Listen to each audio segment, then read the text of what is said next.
श्री शिवाय नमस्तुभ्यम। हर हर महादेव। स्वागत है आपका हमारे चैनल वास्तविक जानकारी पर। दोस्तों, आज का ये वीडियो हम सभी के लिए बहुत ही खास होने वाला है, क्योंकि इस साल की पहली एकादशी की तिथि आ चुकी है और इस बार ये पड़ रही है रविवार के दिन। पूज्य गुरु जी ने कहा कि इस रविवार के दिन आपको अपने जीवन में ओज तेज की वृद्धि के लिए, मान सम्मान के लिए, रुपए पैसों की प्राप्ति के लिए, व्यापार में तरक्की के लिए, जीवन में लगातार सफलता प्राप्त करने के लिए तथा सारे को समाप्त करने के लिए सिर्फ और सिर्फ शिवलिंग के सामने एक लोटा जल समर्पित करने के बाद 3 बार ताली बजा देनी है।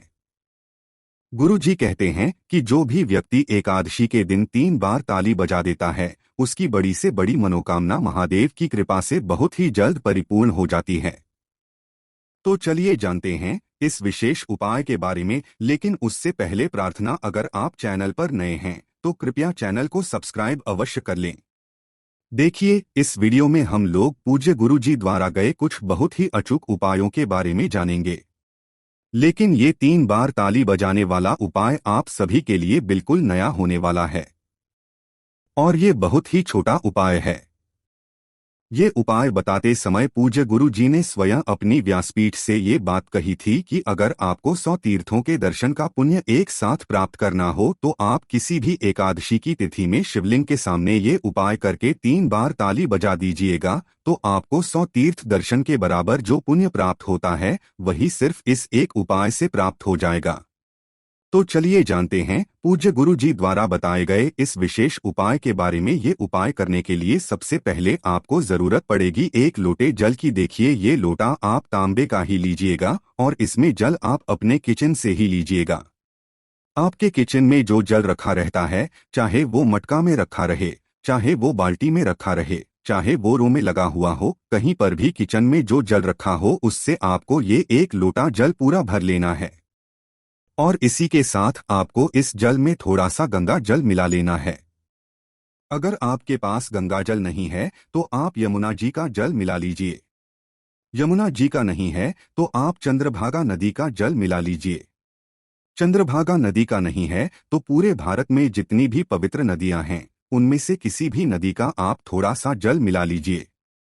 अगर आपके पास किसी भी नदी का जल नहीं है तो फिर आप सिर्फ एक लोटा जल शिवालय पहुंच जाइएगा। ये उपाय आप पूरे दिन में किसी भी समय कर सकते हैं। रविवार के दिन एकादशी की तिथि पड़ रही है तो आप सुबह से लेकर शाम तक किसी भी समय शिवालय जाकर इस उपाय को कर सकते हैं। देखिए, एकादशी की तिथि भगवान नारायण को समर्पित होती है, इसलिए अगर हम लोग एकादशी की तिथि में शिवलिंग के सामने कोई उपाय करते हैं तो इससे हमें महादेव की कृपा तो प्राप्त होती ही है और साथ ही साथ भगवान नारायण की भी कृपा प्राप्त होती है। इसलिए आप लोग इस उपाय को बहुत ही ध्यान से समझिएगा। देखिए, आप ये जल लेकर शिवालय पहुंच गए। शिवालय पहुंचने के बाद आप दक्षिण दिशा में बैठ जाइए और उत्तर दिशा की तरफ अपना फेस कर लीजिए। लेकिन इसी के साथ पूज्य गुरु जी अपने शिव महापुराण की कथा में ये बात भी कई बार बता चुके हैं कि अगर शिवालय में भीड़ है तो फिर ऐसी स्थिति में आप किसी भी दिशा में बैठकर शिवलिंग की पूजा प्रार्थना कर सकते हैं।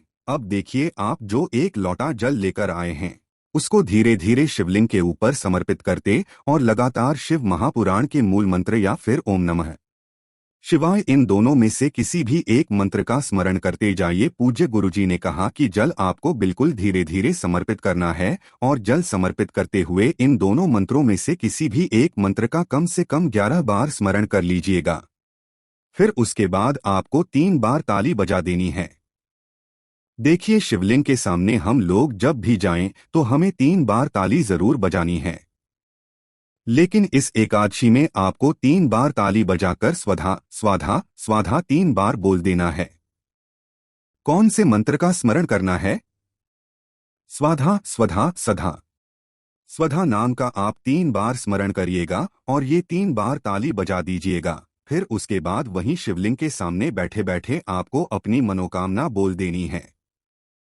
महादेव से आप प्रार्थना कर सकते हैं कि आपके जीवन में रुपए पैसों से संबंधित बहुत बड़ी समस्या चल रही है, धन प्राप्त हो नहीं पा रहा है, व्यापार में सफलता नहीं मिल पा रही है, नौकरी के लिए बहुत मेहनत करते हैं, बहुत प्रयास करते हैं, लेकिन हर बार असफल हो जाते हैं, घर में लड़ाई झगड़ा बहुत होता है, किसी भी प्रकार की मनोकामना है तो उस मनोकामना को पूर्ण करने की महादेव से प्रार्थना कर लीजिए और फिर वापस अपने घर आ जाइए। पूज्य गुरु जी ने कहा कि एकादशी की तिथि में स्वधा नाम के द्वारा किया गया ये उपाय आपकी बड़ी से बड़ी मनोकामना को परिपूर्ण तो करेगा ही और साथ ही 100 तीर्थों के दर्शन के बराबर आपको पुण्य भी प्राप्त करवाएगा। इसलिए इस विशेष उपाय को आप इस साल की पहली एकादशी में जरूर करिएगा। अब जानते हैं गुरुजी द्वारा बताए गए दूसरे खास उपाय के बारे में। इस उपाय के लिए आपको 2 दीपक ले लेना है। दीपक आप चाहें तो मिट्टी के ले सकते हैं या फिर अपने घर पर शुद्ध आटा मारकर उसका भी दीपक तैयार कर सकते हैं। दोनों ही दीपक में आपको शुद्ध घी का इस्तेमाल करना है और साथ साथ दोनों दीपक में आप गोलुई की भक्ति का प्रयोग करेंगे। देखिए ये उपाय भी आपकी मनोकामना को परिपूर्ण करने के लिए है और ये उपाय भगवान नारायण के लिए भी है तथा महादेव के लिए भी है। एकादशी की तिथि में हरि और हर को प्रसन्न करने के लिए यानी भगवान नारायण और महादेव को प्रसन्न करने के लिए ये उपाय सर्वश्रेष्ठ है। इस उपाय को आप शाम को सूर्यास्त के बाद करिएगा। जब सूर्यास्त हो जाए तो उसके बाद किस समय आप इस उपाय को कर सकते हैं। देखिए ये 2 दीपक आपने ले लिए, फिर इसी के साथ आपको थोड़े से काले तिल ले लेने हैं और सबसे आखिर में आपको थोड़ी सी हल्दी ले लेनी है। शुद्ध पीसी हुई आपको थोड़ी सी हल्दी ले लेनी है। देखिए एकादशी की तिथि भगवान नारायण को समर्पित होती है और इस दिन अगर हम लोग हल्दी का कोई भी उपाय करते हैं तो इससे भगवान नारायण हमसे बहुत ही जल्द प्रसन्न हो जाते हैं। इसलिए आपने ये जो 2 दीपक लिए हैं इनमें से एक दीपक अपने घर पर जो भगवान विष्णु की मूर्ति है या कोई प्रतिमा है तो उसके सामने प्रज्वलित कर देना है। अगर भगवान विष्णु की नहीं है तो उनके किसी अवतार के सामने आप इस दीपक को प्रज्वलित कर सकते हैं। भगवान राम के सामने प्रज्वलित कर सकते हैं या फिर कृष्ण जी के सामने प्रज्वलित कर सकते हैं या फिर दत्तात्रेय जी के सामने प्रज्वलित कर सकते हैं। किन्हीं भी अवतार के सम्मुख आप ये दीपक प्रज्वलित कर दीजिए और ओम नमो भगवते वासुदेवाय इस मंत्र का 11 बार स्मरण करते हुए ये तिल के थोड़े से दाने इसमें समर्पित कर दीजिए और 1 चुटकी हल्दी समर्पित कर दीजिए। उसके बाद वहीं थोड़ी देर बैठिए, भगवान नारायण से प्रार्थना करिए कि मेरी ऐसी ऐसी मनोकामना है जो अभी तक परिपूर्ण नहीं हो पा रही है, मेरी उस मनोकामना को परिपूर्ण करने की कृपा करें। ऐसी प्रार्थना करने के बाद फिर दूसरा दीपक और थोड़े से काले तिल लेकर आपको पहुंच जाना है शिवालय। शिवालय पहुंचने के बाद ये दूसरा दीपक आपको शिवलिंग के आसपास कहीं पर प्रज्वलित कर देना है और नमः शिवाय इस मंत्र का 11 बार स्मरण करते हुए ये थोड़े से काले तिल के दाने इसमें समर्पित कर दीजिए और फिर से वही मनोकामना पूर्ण करने के लिए महादेव से प्रार्थना कर लीजिए जो अभी आपने भगवान विष्णु के सामने बोलिए और फिर वापस अपने घर आ जाइए।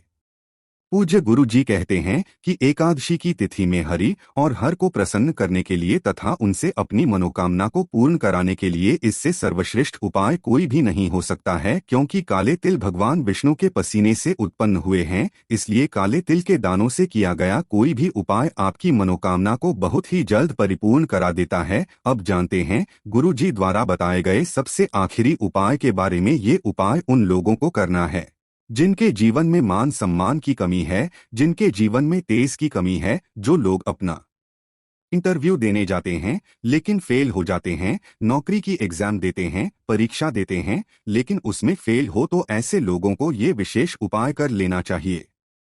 इस उपाय के लिए आपको 1 लोटा जल ले लेना है। तांबे के पात्र में आप अपने घर से 1 लोटा जल ले लीजिए और इसी के साथ आपको 1 या 2 गुड़ के टुकड़े ले लेने हैं। छोटे छोटे 1 या 2 गुड़ के टुकड़े ले लीजिए और सबसे आखिर में आपको ले लेना है थोड़े से काले तिल। अब ये सारी सामग्री लेकर आपको अपनी छत पर पहुंच जाना है। देखिए जहां से भी आपको भगवान सूर्य नारायण के दर्शन हो रहे हैं वहां पर आपको पहुंच जाना है और ये गुड़ के टुकड़े इसी 1 लोटे जल में डाल लेना है और काले तिल के दाने इसी 1 लोटे जल में डाल लेना है और 11 बार ओम नमो भगवते वासुदेवा इस मंत्र का स्मरण कर लेना है। अब ये 1 लोटा जल आप भगवान सूर्य नारायण में अर्घ्य स्वरूप समर्पित करेंगे। भगवान सूर्य नारायण को आप अर्घ्य देते हैं तो उसमें आपको ये सामग्री जरूर डालनी है। हो सके तो आप एक चुटकी हल्दी डाल लीजिएगा। हो सके तो आप एक लाल फूल डाल लीजिएगा। अगर कुछ भी नहीं हो पाता है तो आप ये दो सामग्री डालिएगा, काले तिल और गुड़, और इसी से आप भगवान सूर्य नारायण को अर्घ्य दे दीजिएगा। और फिर जिस स्थान पर आप खड़े हैं उसी स्थान पर आपको 7 बार परिक्रमा कर लेनी है। और अर्घ्य देते समय आप एक बात याद रखिएगा कि आपको ओम सूर्याय नमः इस मंत्र का 11 बार या 21 बार स्मरण जरूर कर लेना है। फिर भगवान सूर्य नारायण से प्रार्थना करते हुए आपको वापस आ जाना है। गुरुजी कहते हैं कि एकादशी की तिथि में जो भी व्यक्ति भगवान सूर्य नारायण को इस प्रकार से अर्घ्य है तो उसके शरीर की बड़ी से बड़ी बीमारी समाप्त होती है और उसके जीवन में ओज तेज की प्राप्ति होती है। तो दोस्तों, ये थे पूज्य गुरु जी द्वारा बताए गए कुछ बहुत ही खास उपाय। अगर आपको जानकारी अच्छी लगी हो तो वीडियो लाइक करिएगा। श्री शिवाय नमस्तुभ्यं। हर हर महादेव।